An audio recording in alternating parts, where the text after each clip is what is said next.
Perkenalkan, saya Nafid Pambudi sebagai calon guru penggerak angkatan 10 Kabupaten Lamongan. Di sini saya akan melaksanakan wawancara kepada kepala sekolah tempat saya bertugas, yaitu di SMP Negeri 1 Paciran dengan Bapak Taufik. Assalamualaikum Pak Taufik. Waalaikumsalam. Terima kasih Pak Budi. Terus Budi kabarnya Alhamdulillah Pak. dalam melaksanakan kegiatan calon guru penggerak siap? Fine. Siap. Semangat Pak. Ya. Semangat. Terima kasih Pak untuk Ya. waktunya, sudah mau berkenan untuk saya wawancarai. Bagaimana kabarnya Pak? Sehat? Alhamdulillah dalam kegiatan KPM awal-awal tahun pelajaran juga dukungan dari Bapak Ibu guru, jenengan dan teman-teman, alhamdulillah dengan dukungan semuanya bisa berjalan dengan lancar. Ini Pak, saya ada tugas guru penggerak, ini mau melaksanakan wawancara terkait dengan pengambilan keputusan berbasis nilai-nilai kebajikan di instansi yang Bapak pimpin. Nanti ada beberapa pertanyaan yang akan saya ajukan, misalkan nanti tidak berkenan menjawab juga tidak apa-apa. Bisa kita mulai Pak ya? Untuk yang pertama, selama Bapak menjadi kepala sekolah baik di tempat ini maupun di tempat-tempat sebelumnya, bagaimana Bapak dapat mengidentifikasi kasus-kasus yang merupakan dilema etika atau rujukan moral? Terima kasih Pak Budi. Jadi memang di dalam kegiatan sekolah kadang-kadang sering kita menghadapi beberapa dilema. Kalau dilema itu misalnya yang satu betul, yang satu tidak, itu mudah dalam menyelesaikan suatu masalah. Istilahnya kan otomatis yang betul ini dari kita selesaikan. Tapi kadang-kadang kita ketahui ada dilema-dilema etika yang kelihatannya kadang-kadang memang sama-sama betul, sama-sama benar dengan nilai kebijakan. Tapi kita mau tidak mau sebagai kepala sekolah dalam hal ini kita harus bisa mengambil kira-kira dilema dari satu dua dilema etika itu harus kita bisa memprioritaskan kegiatan mana yang kita ambil terlebih dahulu. Saya ambil contoh misalnya nanti kita sekolah itu kadang-kadang menerapkan ketertiban, tata tertib yang begitu banyak, misalkan dari tata tertib siswa. Tapi kadang-kadang kita tidak memahami bahwa ternyata kita mau mendisiplinkan dengan ketertiban itu, tapi ada faktor-faktor yang lainnya. Kadang-kadang ternyata anak-anak atau siswa kita itu kadang-kadang tidak hanya terpaku pada ketertiban itu. Ada misalnya mungkin kegiatan yang sudah dibawa sekolah, misalkan anak-anak itu di rumah tidak ada orang tua, tidak ada, hanya ikut mbaknya dan sebagainya. Itu kan kadang-kadang tidak bisa terlatih mulai dari rumah dan sebagainya. Kadang-kadang kita hanya menyalahkan menyalahkan anak karena dengan ketertiban ini, padahal kita ini ada dilema juga. Ternyata anak itu begitu itu juga ada benarnya, karena di rumah mungkin dilatih, tidak ada upaya orang tua untuk mendisiplinkan dan sebagainya. Maka kadang-kadang kita mau mengambil apakah dengan menerapkan disiplin itu, apakah menerapkan apa yang ada pada diri siswa ini dari rumah ini, kadang-kadang itu. Jadi memang dilema etika itu kan kasus di mana masalah itu sama-sama benar. Betul. Benar lawan benar. Benar lawan benar. Kita itu berat sih sebenarnya. Tapi kalau memutuskan juga agak sulit. Iya, betul. Selanjutnya, yang saya tanyakan Pak, selama ini bagaimana Bapak menjalankan pengambilan keputusan di sekolah yang Bapak pimpin, terutama untuk kasus-kasus di mana ada dua kepentingan yang sama-sama benar atau sama-sama mengandung nilai kebencian? Iya, betul. Jadi misalnya kalau kita di dalam mengambil keputusan, tentunya kita bisa berkolaborasi dengan pihak lain, guru-guru kita, terutama wali kelas yang ini, terutama sebagai perwakilan orang tua di sini. Jadi kita kadang-kadang tidak bisa langsung mengambil sebuah keputusan, tentunya harus kita kolaborasi, kita musyawarahkan. Kira-kira ada dilema etika ini kira-kira yang mengenai yang harus kita dulu pecahkan itu yang mana. Ini paling kita harus ada masukan-masukan, ada musyawarah-musyawarah yang kita buat di sekolah, terutama wakil kepala sekolah, kepala urusan, kesiswaan, terutama juga wali kelas. Dan itu sebelum kita mengambil sebuah keputusan, dilema etika mana yang harus kita prioritaskan untuk kita jalankan itu. Jadi memang ini Pak ya, untuk koordinasi atau komunikasi dengan seluruh pihak Pak ya. Betul sekali. Jalan keputusan itu. Kemudian Pak, terus langkah-langkah atau prosedur apa yang biasa Bapak lakukan selama ini? Tahapannya mulai dari mana Pak biasanya? Ya, begitu ada istilahnya dilema etika, dua masalah, atau misalkan seperti itu, maka biasanya saya akan memanggil wakil kepala sekolah, lalu kita libatkan misalkan kalau dilema etika itu misalkan sesuai dengan misalkan di siswa itu ada masalah ketertiban, maka kita dengan berkoordinasi dan berkolaborasi dengan ketertiban, termasuk siswa itu dengan wali kelas yang membawa siswa itu, kita melihat kira-kira apakah siswa ini dengan dilema etika itu mana yang kira-kira apakah sudah betul seperti itu. Misalnya saya ambil contoh tadi, misalkan tata tertibnya itu yang harus kita jalankan, apakah kita mengadaptasi siswa itu. Misalkan dari rumah kita harus meng-cross check, misalnya mengetahui dengan orang tuanya, mungkin wali kelas bisa, oh ternyata. Dan dilema etika ini kadang-kadang kasusnya kadang-kadang sama, tetapi harus penyelesaiannya harus berbeda karena person-person antara siswa satu dengan siswa yang lain, antara etika satu dengan etika yang lain kadang-kadang berbeda walaupun masalahnya kadang-kadang sama. Jadi dengan sharing Pak ya, dengan stakeholder seluruh pihak itu bisa nanti mempertimbangkan baik buruknya. Iya, terutama latar belakang munculnya dilema etika itu harus kita kaji bareng-bareng.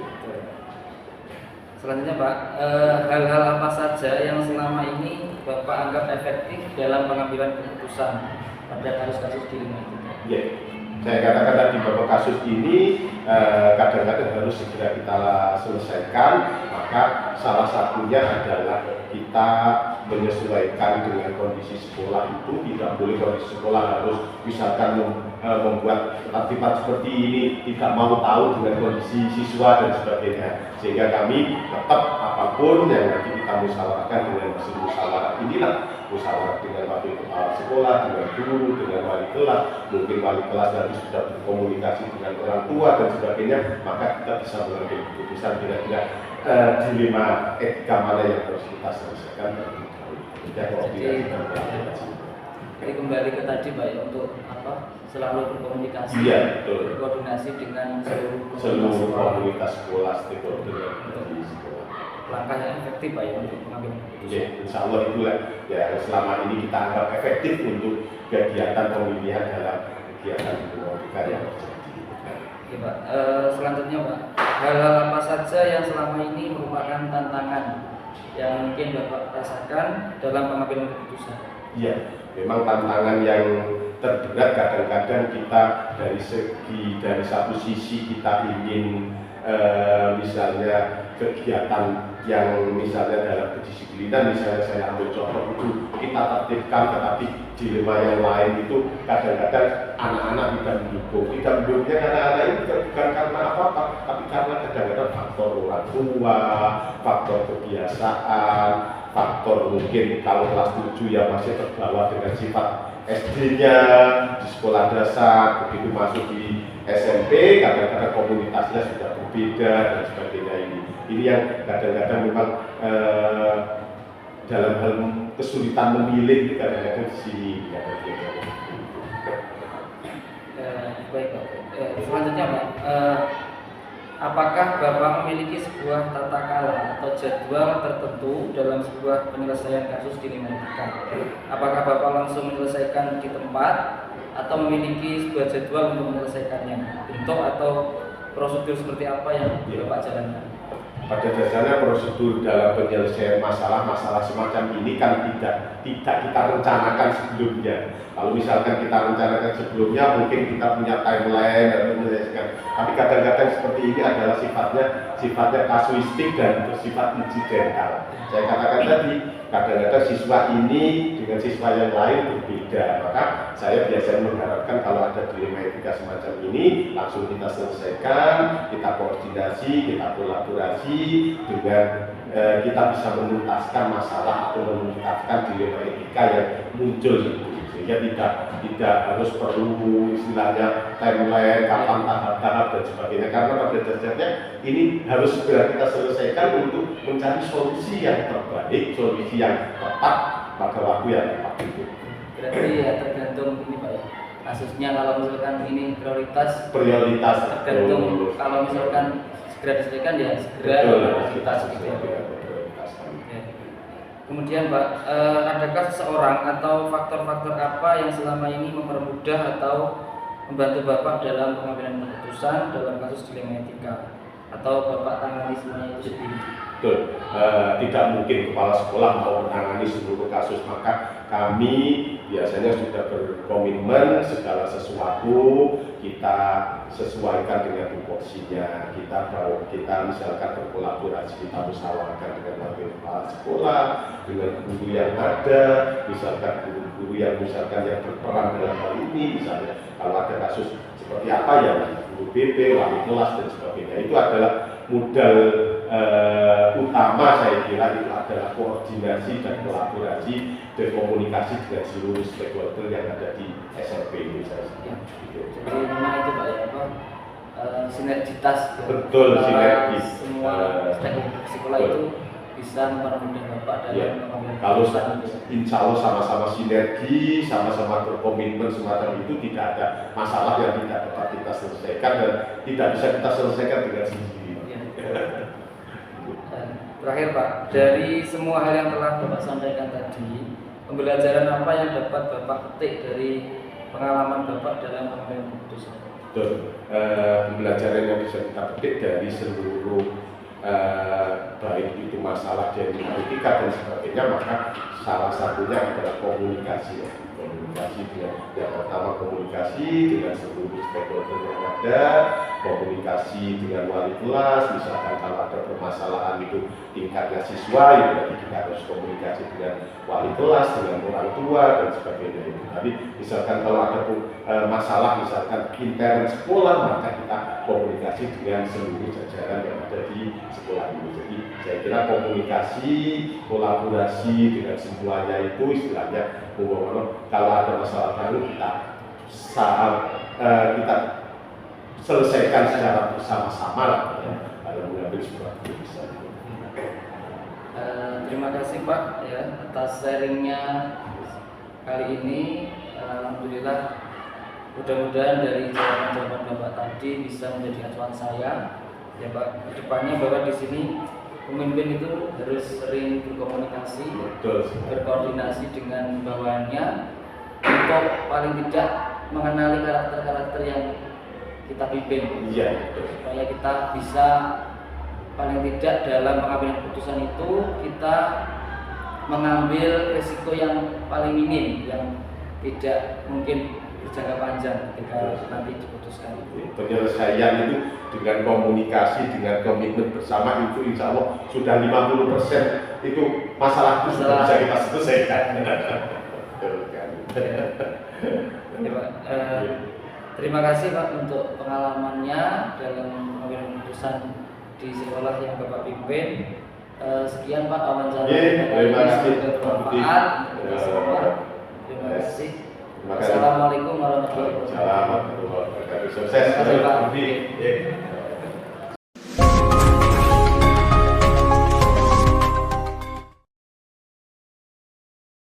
Assalamualaikum warahmatullahi wabarakatuh.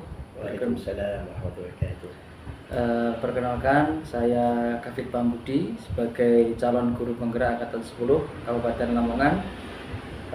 Di sini saya akan melakukan wawancara dengan kepala sekolah, yaitu di SMP Al Amin Paciran, bersama Bapak Zain Fikri. Assalamualaikum Pak Zain. Waalaikumsalam Pak Budi ya. Terima kasih Pak atas waktunya. Ya. Bagaimana Pak kabarnya hari ini? Alhamdulillah luar biasa, Lamongan Mugilan. Siap-siap. Ya. Gini Pak, jadi saya ada tugas dari guru penggerak. Ini akan melaksanakan wawancara terkait dengan pengambilan keputusan di instansi yang Bapak pimpin. Ya, siap. Jadi nanti ada beberapa pertanyaan yang akan saya ajukan. Misalkan nanti tidak berkenan menjawab juga dipersilahkan. Gitu. Kita mulai Pak ya. Ya. Pertama Pak, yang pertanyaannya yang saya tanyakan adalah selama Bapak menjadi kepala sekolah, baik di tempat ini maupun di tempat-tempat sebelumnya, kira-kira bagaimana cara Bapak mengidentifikasi kasus-kasus yang merupakan dilema etika atau rujukan moral? Ya. Terima kasih Bapak Hafid Pambudi. Sementara alhamdulillah saya hanya baru kepala sekolah di SMP Al-Amin Pak Hafid Pak Budi. Yang pertama kami melakukan identifikasi itu dalam beberapa hal. Jadi dalam kaitannya ini dengan kasus peserta didik, ya, betul ya. Betul.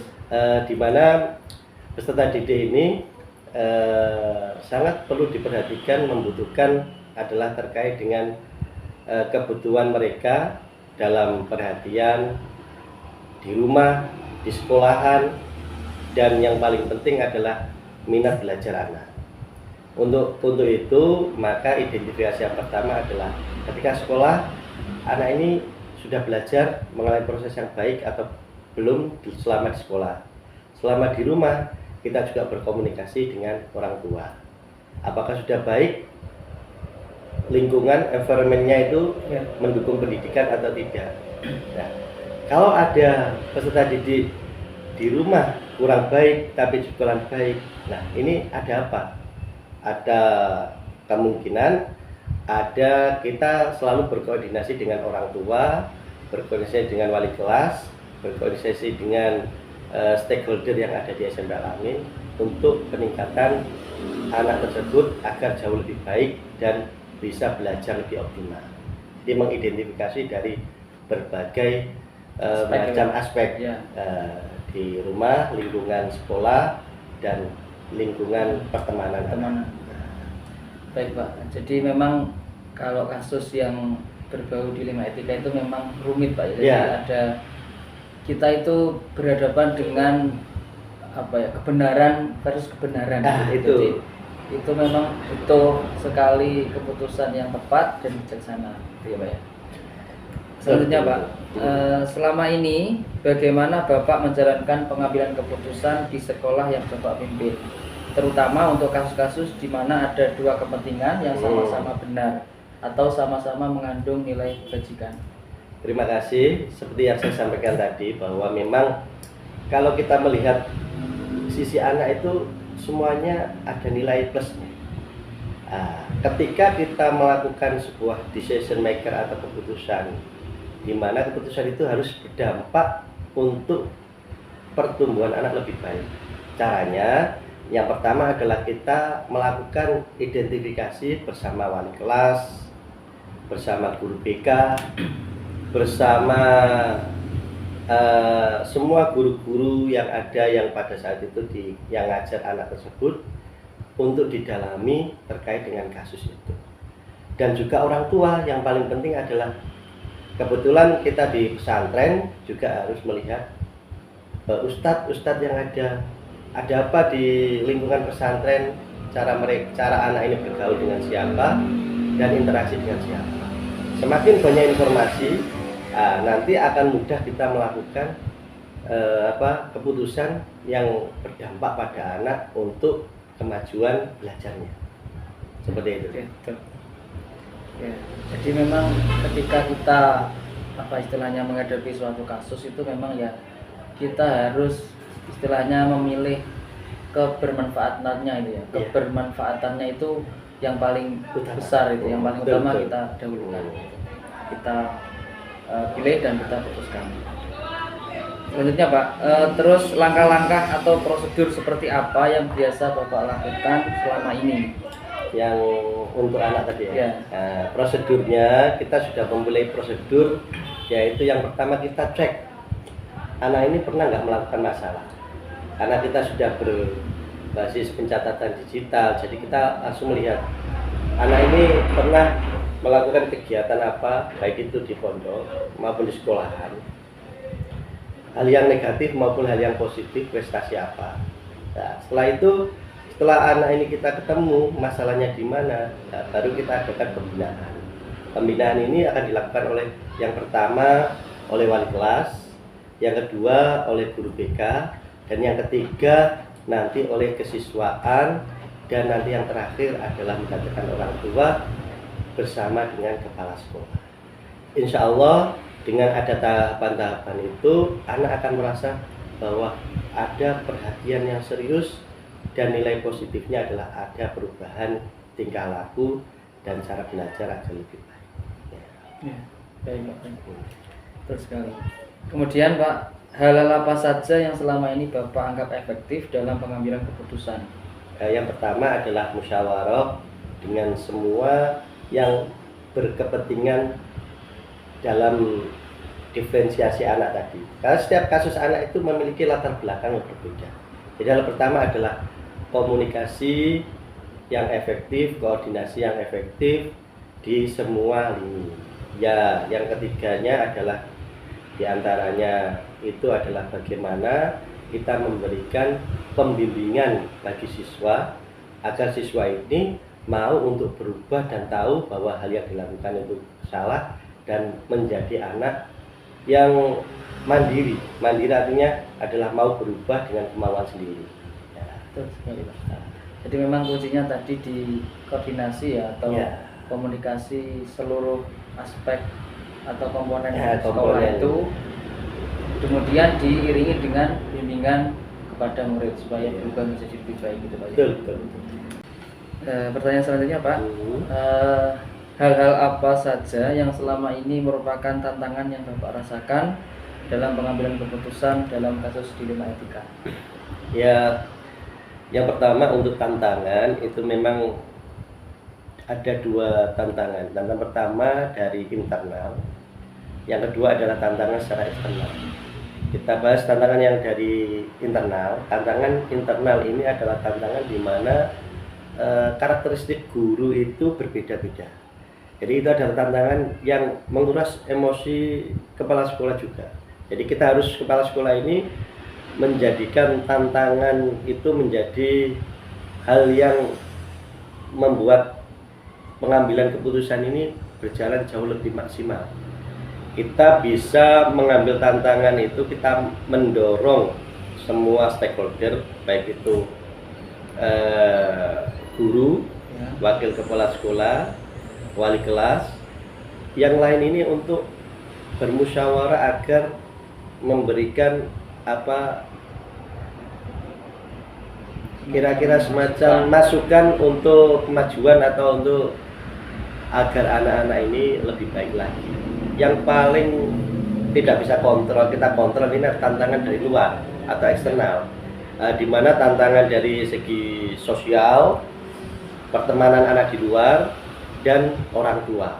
Ini yang adalah faktor tantangan eksternal yang sulit dikontrol oleh sekolah, tapi bisa dikomunikasikan dan bisa diminimalisir. Nah ini. Ya. Jadi tantangannya insya Allah harus ada komunikasi yang intens kita terhadap semua guru dan orang tua.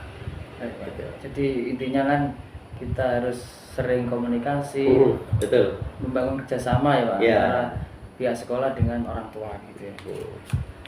Selanjutnya Pak, pertanyaan untuk panjenengan, apakah Bapak memiliki sebuah tata kala atau jadwal tertentu dalam sebuah penyelesaian kasus dilema etika?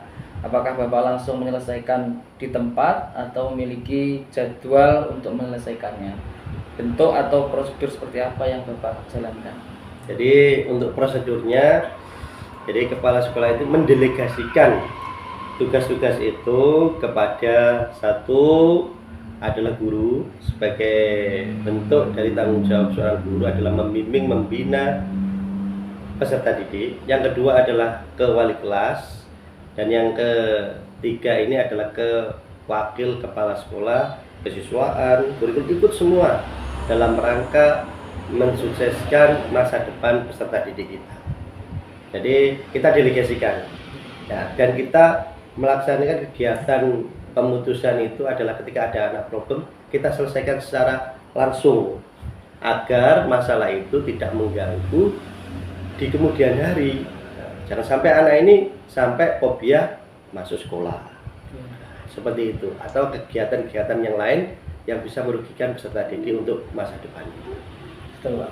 Jadi memang gitu ya, apa namanya, di dalam kita menyelesaikan masalah itu kan tentunya kita punya skala prioritas ya, Betul, untuk betul. kita putuskan yang paling urgent mana, sehingga tidak sampai berlarut-larut dan menimbulkan kejadian yang serupa, Pak.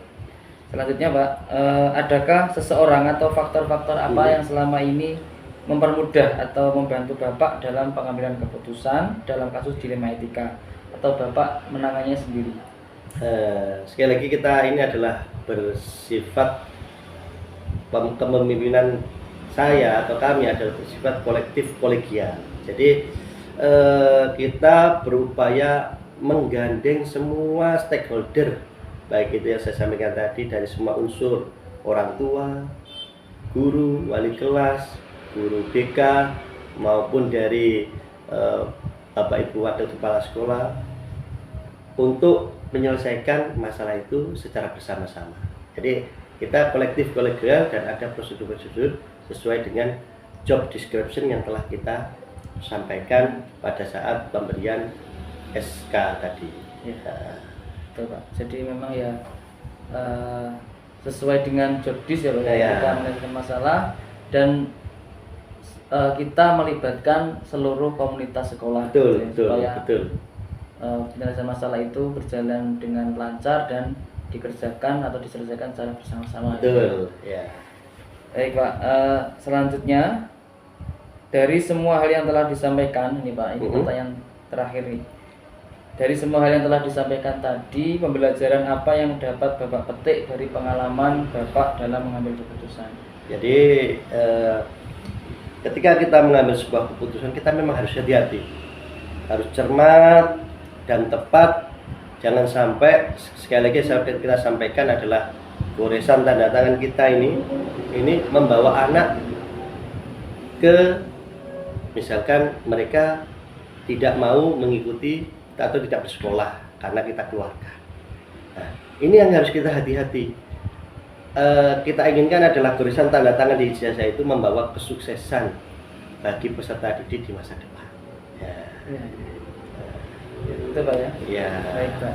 Terima kasih Pak sudah sharing pengalaman dengan saya.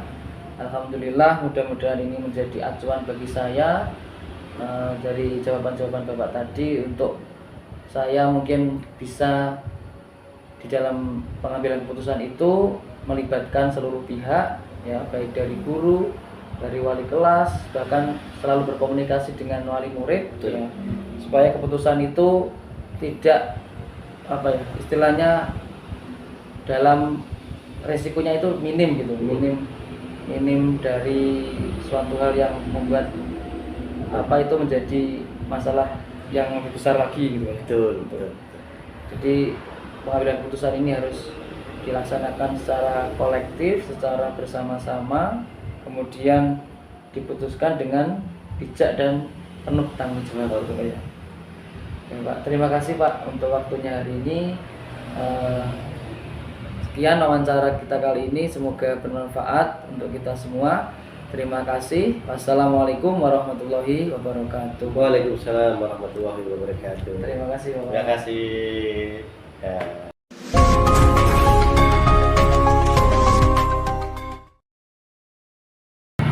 Assalamualaikum warahmatullahi wabarakatuh. Perkenalkan, saya Taufik Pambudi, calon guru penggerak angkatan 10 Kabupaten Lamongan. Di sini saya akan melakukan wawancara dengan kepala sekolah, yaitu di SD Negeri 1 Paciran bersama Ibu Siti Mutawakilah. Assalamualaikum Bu Siti. Waalaikumsalam. Terima kasih atas waktunya. Bagaimana kabar Ibu hari ini? Ini Bu, saya di sini ada tugas dari Badan Pendidikan Negara, yaitu melakukan wawancara terkait dengan pengambilan keputusan basis dari kewajiban. Jadi nanti ada beberapa pertanyaan yang saya akan sampaikan dan mungkin nanti bisa jawab. Kalau misalkan tidak berkenan ya dipersilakan. Bisa kita mulai Bu ya? Ya, silakan. Untuk yang pertama, selama Ibu menjadi kepala sekolah, baik di tempat ini maupun di tempat-tempat sebelumnya, bagaimana Ibu dapat mengidentifikasi kasus-kasus yang merupakan dilema etika atau kecurangan?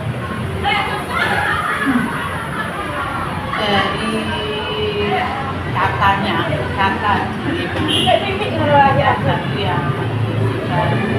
kegalauan menentukan dua hal yang mana yang etika ini cenderung pada sesuatu yang benar. Jadi untuk menentukan apakah itu masuk di etika itu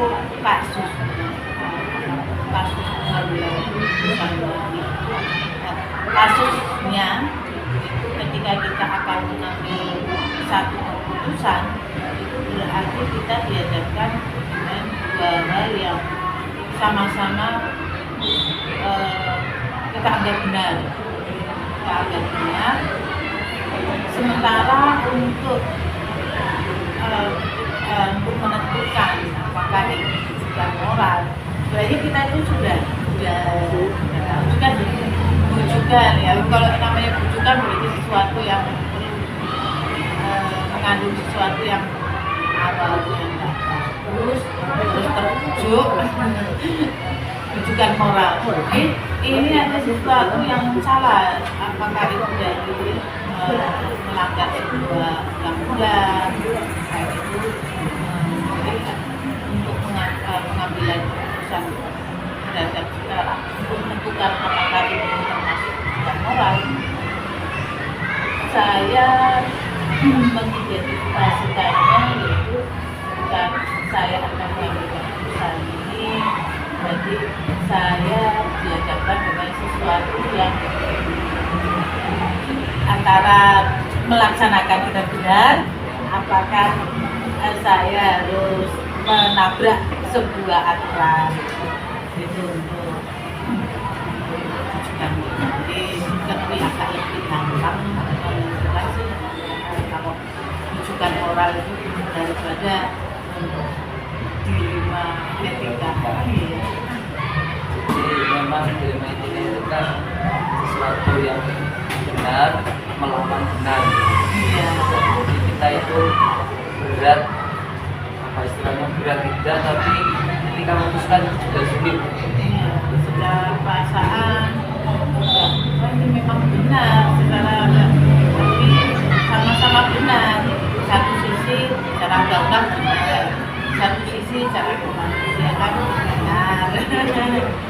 Cuman harus dipilih salah satu antara perasaan kemanusiaan apa perundang-undangan, antara tugas sebagai seorang pimpinan ataukah sebagai seorang individu, sebagai seorang ibu atau sebagai seorang kakak badak itu.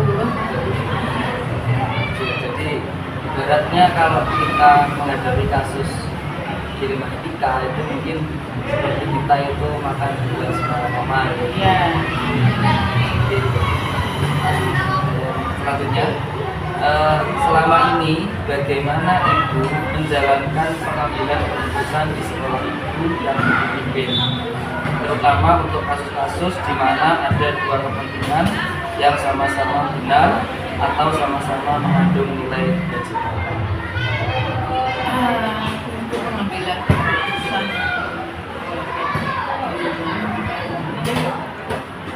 yang patokan saya yang pertama yaitu penindakan yang itu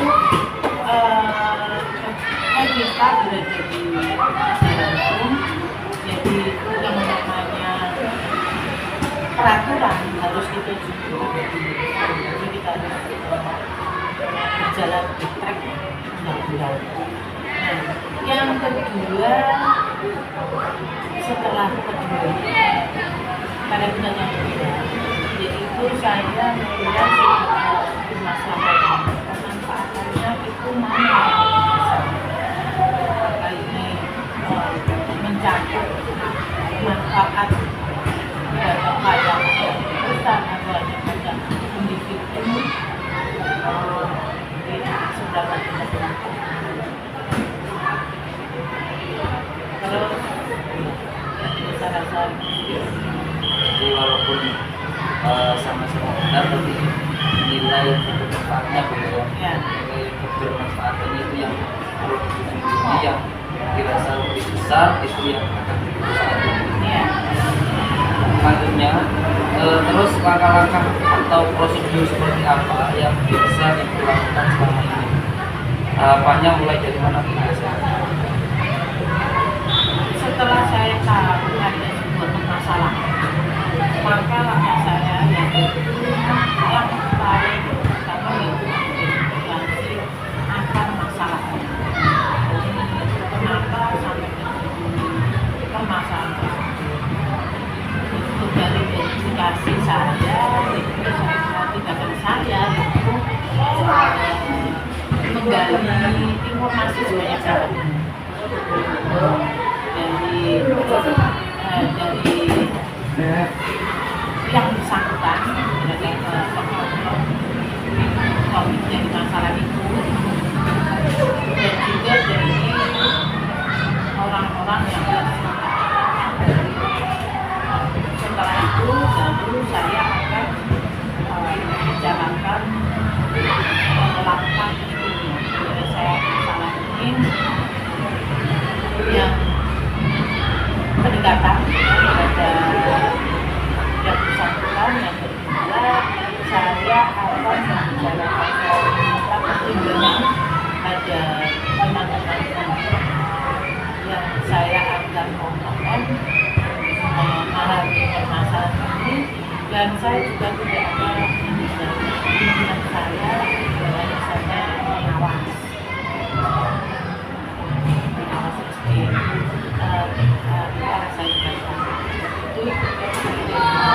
masalahnya agar saya bangga, maka saya tidak akan mengambil keputusan soal tidak saya bisa akan dan masukan itu melibatkan seluruh komponen dari guru maupun dari sekolah. Ya. Selanjutnya, hal-hal apa saja yang selama ini dianggap efektif dalam pengambilan keputusan pada kasus-kasus ini?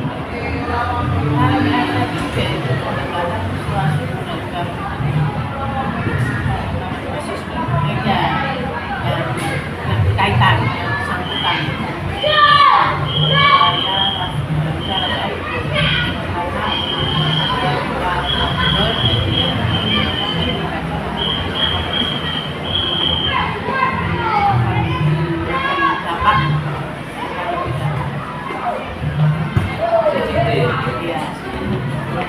Kan yaitu langkah efektifnya adalah melakukan pendekatan secara persuasif terhadap yang bersangkutan.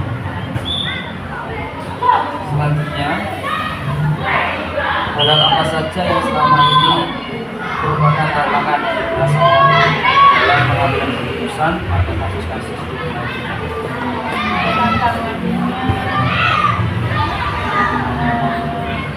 Kalau dari luar, tantangannya bagaimana menaklukkan hati ya, agar bisa ada yang bersangkutan agar dapat menerima saya diambil. Yang kedua, tantangannya itu sebenarnya juga ke dalam diri saya, diri. Kadang saya memang banyak dipengaruhi perasaan. Oh iya, oh nggak enak ya begini. Tapi begitu kalau kita mau dari jalan sebenarnya kayak gini, saya bisa saja. Jadi karena masalahnya ke hati, saya cenderung yang bisa merasa hal yang efektif ya ngobrol dari yang tidak. Selanjutnya, apakah Ibu memiliki sebuah tata cara atau jadwal tertentu dalam sebuah penyelesaian kasus kriminalitas? Apakah Ibu langsung menyelesaikannya di tempat atau memiliki sebuah jadwal untuk menyelesaikannya? Untuk atau prosedur apa yang Ibu jelaskan atau dijalankan? Ya, semuanya tergantung pada seberapa besar masalahnya. Kalau memang masalah itu bisa diselesaikan di tempat segera, ya akan saya selesaikan. Tapi kalau masalah besar, saya perlu waktu. Karena apa? Kita bisa perlu waktu.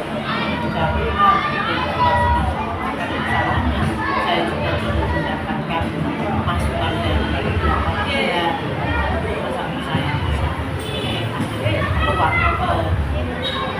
Kalau belajar ya ada waktu ada saya perlu waktu tidak semuanya saya selesaikan atau tidak.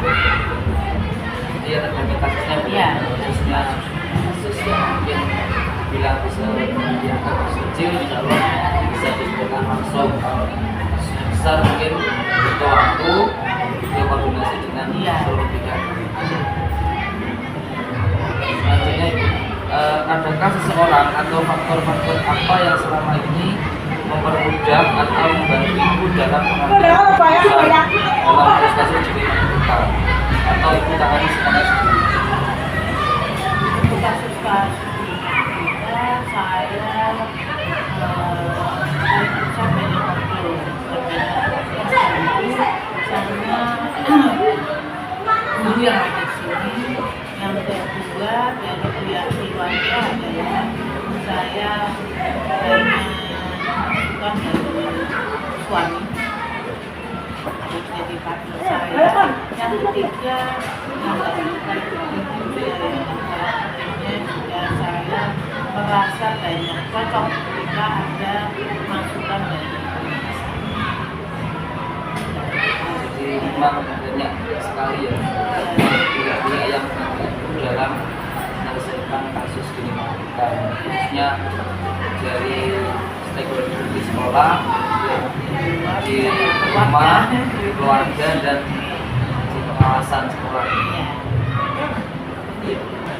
Dari semua hal yang Ibu telah sampaikan tadi, pembelajaran apa yang dapat Ibu petik dari pengalaman Ibu dalam pengambilan keputusan di rumah? Pembelajaran apa yang dapat selama bicara kita tadi? Bahwa permasalahan yang termasuk dalam kategori etik itu tidak boleh kita sembrono, tidak boleh kita memutuskan harus sesuatu yang tindakan yang sebanyak-banyaknya, karena itu sama-sama berat diambil. Jadi saya rasa harus berhati-hati pada lagi masalah faktor mana yang bisa. Terima kasih untuk sharingnya hari ini. Mudah-mudahan ini bisa menjadi acuan saya ketika nanti saya belajar menjadi pemimpin. Saya itu ketika misalkan jadi pemimpin itu harus sering berkoordinasi dengan semua pihak supaya saya itu bisa mengenali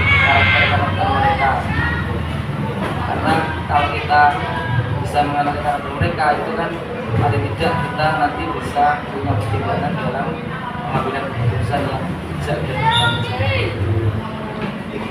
Ibu, terima kasih untuk sharing pengalaman hari ini. Mohon maaf kalau ada kesalahan dalam mata maupun tindakan saya. Sekian wawancara kali ini, semoga bermanfaat untuk kita semua. Terima kasih. Assalamualaikum warahmatullahi wabarakatuh. Waalaikumsalam. Terima kasih.